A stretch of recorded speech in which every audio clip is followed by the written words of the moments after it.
Disney a visiblement décidé de sacrifier ce film, et c'est bien dommage. C'est le plus bel endroit que j'ai jamais vu. Ce sont les toilettes.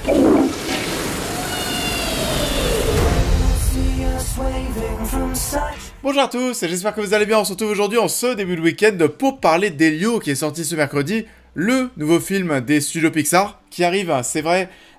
Ouais, malheureusement, vraiment sur la pointe des pieds parce qu'on n'en parle pas des masses. Et c'est vrai que les premiers résultats au box-office, parce que oui, le film est sorti, on a pu déjà commencer à jauger, à juger les premiers chiffres.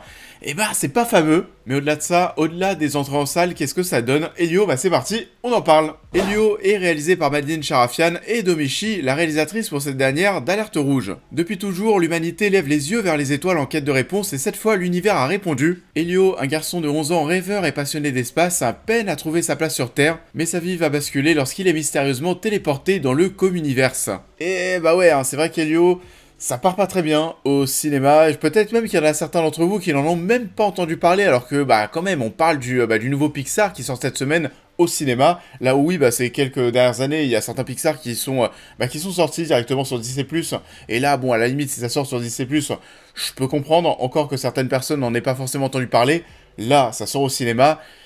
Quand tu vois les premiers chiffres au box-office, c'est un petit peu chaud, on est sur le pire départ au box-office en France d'un film Pixar. Je vous jure, c'est vrai, et c'est vraiment triste, mais Elio, en France, lors de son premier jour au cinéma, donc ce mercredi, ça a fait 28 000 entrées, même pas 30 000 entrées, oui, c'est le pire départ pour un Pixar en France, et c'est dommage, même assez triste, parce que, pour une fois, presque, j'ai envie de dire, on part sur quelque chose d'original, là où, oui, les prochaines années, on va avoir quoi? On va avoir du Zootopie 2, du Toy Story 5, les Indestructibles 3, enfin voilà, de Lilo et Stitch, tous les remakes là qui sortent, alors Dragon, c'est pas Disney, mais voilà, vous avez compris, entre les suites et les remakes, on va pas se mentir, on prend pas forcément trop de risques, et limite on pourrait même se demander si c'est pas fait exprès, si c'est pas fait exprès finalement d'avoir sacrifié cette production originale, Elio, pour justement renforcer le fait, et rassurer les producteurs sur le fait que il faut plutôt faire des suites et des remakes parce que ça marche mieux. Loin de moi l'envie de partir dans un débat complotiste, mais ouais, on pourrait se demander si tout ça c'est pas fait exprès, est-ce qu'on n'a pas fait exprès d'autodétruire finalement ce projet Elio au cinéma. Après je dois dire, et vous le savez si vous suivez la chaîne de manière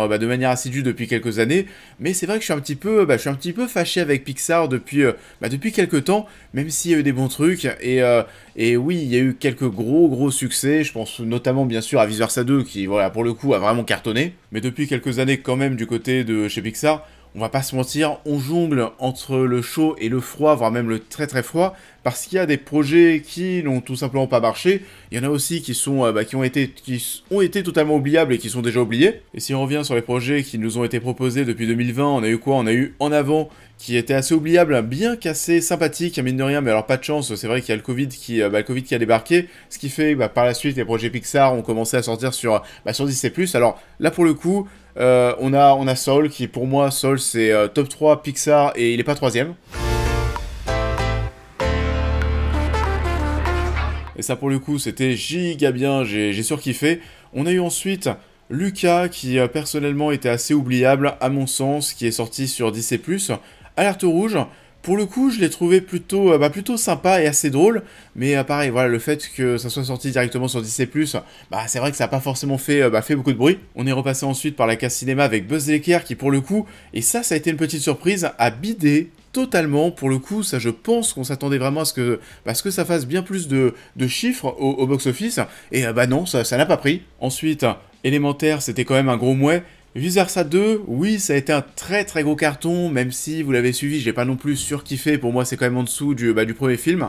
Et donc oui, aujourd'hui on arrive sur Elio, qui ne semble pas être là pour renverser le monde, pour faire du chiffre, pour éclater le box-office, comme l'a fait un petit peu Coco, parce que oui, Coco c'était une proposition d'univers, sauf que Coco a quand même été bien plus propulsé par le marketing chez Disney qu'Elio, donc Elio, oui, ça va moins bien marcher tout naturellement. Et du coup oui, ce projet, qu'est-ce que j'en ai pensé? Je vous confirme, oui, ce sera oubliable, ça va certainement être très peu vu au cinéma, et pourtant c'est dommage parce qu'Elio, c'était quand même plutôt sympathique. Déjà, je dois dire que j'ai plutôt bien apprécié le personnage d'Elio, son côté rêveur, son côté d'envie d'aller dans l'espace, voilà, ce côté aventurier. Alors, il est très dur à canaliser dans un premier temps, mais c'est ça qui va le rendre plutôt drôle à suivre. Et oui, d'ailleurs, si on se pose aussi la question, Elio est un film qui est quand même plutôt drôle. Il y a de l'humour qui fonctionne plutôt bien dans cette production Pixar. C'est vrai que ça fait penser, enfin, on sent que on retrouve la réalisatrice d'Alerte Rouge parce que il y a des touches d'humour dans Elio qui peuvent faire penser à ce qu'on avait dans Alerte Rouge, comme aussi le fait... Alors, on va être là pour traiter des sujets qui sont pas forcément, c'est vrai, très fun sur le papier. On va parler de deuil, on suit, oui, un orphelin qui a perdu ses parents. On va parler d'abandon, on va parler de quête, de soi, de trouver sa place dans le monde ou dans la galaxie. Parce que oui, vous l'avez compris, on va parler d'espace. Même si ce côté solitude sur Terre, le fait qu'Elio se sente seul sur Terre, je trouve... qu'on passe rapidement dessus, on essaye d'aller très vite pour voir finalement Elio, être propulsé dans l'espace, parce que c'est là que le film se lance. Mais j'ai pas non plus ressenti que il avait un énorme mal-être vis-à-vis du fait d'être sur Terre non plus. Il est super triste, oui, d'avoir perdu ses parents, et ça c'est normal, mais tu sens pas non plus que c'est quelqu'un qui ne veut pas et ne peut pas se faire de potes sur Terre. On survole un petit peu ça, et du coup, on retrouve ce petit personnage qui vit avec sa tante, et on va aussi travailler, il y a aussi cette thématique, la relation, je vais pas dire mère-fils, parce que c'est pas sa mère, mais bon, vous avez compris, il y a quand même une relation où elle a des grosses attentes à son sujet, donc il y a quand même un lien, une relation de parenté qui va se créer, et qui est un thème qui revient, qui est déjà revenu dans le passé de la réalisatrice Domichi, qui avait réalisé du coup Alerte Rouge, parce qu'Alerte Rouge, ça parlait aussi de ça. On traite aussi d'ailleurs la relation parent-enfant avec le méchant ici. Et du coup, on est lancé dans une aventure avec plein de personnages secondaires assez bizarroïdes dans l'espace en termes de design, parce que c'est vrai qu'Elio est un film quand même qui est bien plus destiné à un public jeune. Ça, c'est pour les enfants, bien sûr, mais pourtant, on suit quand même plein de petits personnages extraterrestres avec des designs un petit peu chelous, un petit peu repoussants, des designs qui peuvent faire potentiellement, je sais pas, mais flipper, qui peuvent donner des cauchemars peut-être à des enfants. Enfin, personnellement, il y a des moments où je me disais... si j'avais un enfant de 6 ans, est-ce que je serais amené... est-ce que j'aurais été voir ce Pixar avec... alors oui, sur le papier, quand tu vois l'affiche, oui, j'y vais. Mais il y a des moments, durant le film, je me serais dit, oh là là, attends, le petit, il va commencer à faire de la paralysie du sommeil à 6 ans. Enfin, ça va pas. C'était assez drôle, du coup, à suivre. Je pense notamment, au personnage qui accompagne Elio dans l'espace, qui est présent sur l'affiche, qui est très mignon. Mais c'est une grosse larve sans yeux. C'est quand même quelque chose qui est pas forcément très sexy sur le papier, mais on arrive quand même à rendre cette chose mignonne et fun. Enfin ça fonctionne quand même. Vous subirez ma colère. Hein, Landon ? Salut papa, je suis une monnaie d'échange. Dis ce qu'on a dit. Oh, au secours père, il s'est emparé de moi. Il y a un côté un petit peu repoussant dans ce projet Elio, et aussi des séquences un peu horrifiques, mais surtout...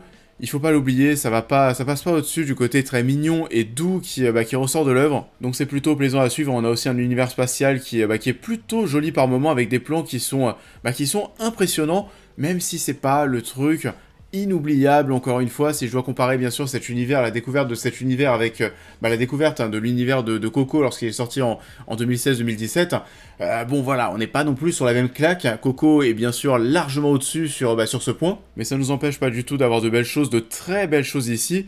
Donc, pour conclure, parce que finalement c'est vrai qu'il n'y a pas non plus énormément de choses à dire, c'est pas un Pixar, vous savez, où il y a aussi au niveau du scénario un giga discours qui va aussi parler aux adultes. Ça reste quand même très enfantin, on n'est pas, vous savez, sur les Pixar où il y a vraiment une double lecture, et sur un projet qui va autant parler aux enfants qu'aux adultes. Là quand même, on est quand même plutôt sur quelque chose qui va parler aux enfants. Malheureusement, c'est bien parti pour être un bide total au cinéma, et c'est assez dommage parce que c'était quand même assez rafraîchissant et plutôt mignon. Ça va pas mériter le bide qui est prévu. Ça faisait quand même plaisir de voir autre chose, et si ça vous intéresse, et moi j'ai quand même tendance à vous inviter, pourquoi pas, à aller voir Elio au cinéma, parce que c'était plutôt pas mal sans être révolutionnaire.